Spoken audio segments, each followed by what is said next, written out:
Hello everyone, আসসালামু আলাইকুম। আমি সবাইকে স্বাগতম জানাচ্ছি নতুন একটা ভিডিও দেখার জন্য। আজকে আমি আপনাদের সাথে আমাদের আম গাছের একটা ভিডিও শেয়ার করব। আপনারা ভিডিওতে যাকে দেখতে পাচ্ছেন এটা হচ্ছে আমার একমাত্র ময়নি। আব্বু পাকা আম গাছে রেখে দিয়েছিলেন যাতে আমরা যে আমগুলো পাড়তে পারি।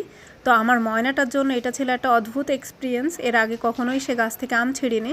আম গাছে যে মাজালি আর পিঁপড়া থাকতে পারে ওইটাও জানা ছিল না। সো পিঁপড়ার কামড়ও খেয়েছে আনফর্চুনেটলি। আমরা যেখানে থাকি ওখানে দেশি আম তো দূরের কথা, কোনো আম গাছও নেই।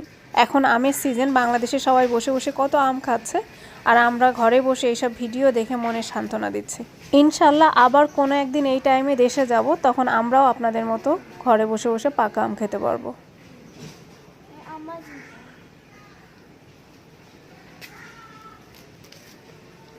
আজকের এই ভিডিওর মাধ্যমে আব্বুকে জানাই দিলাম, আব্বু আমাদের জন্য কিন্তু পাকা আম ফ্রিজে রেখে দিয়েন মনে করে, ঠিক আছে? আশা করছি আজকের এই ভিডিও আপনাদের ভালো লেগেছে। ভালো লাগলে অবশ্যই লাইক, কমেন্ট আর শেয়ার করবেন। ফলো করতে কিন্তু ভুলবেন না। সবাই খুব ভালো থাকবেন, সবাইকে ভালো রাখবেন। আল্লাহ হাফেজ।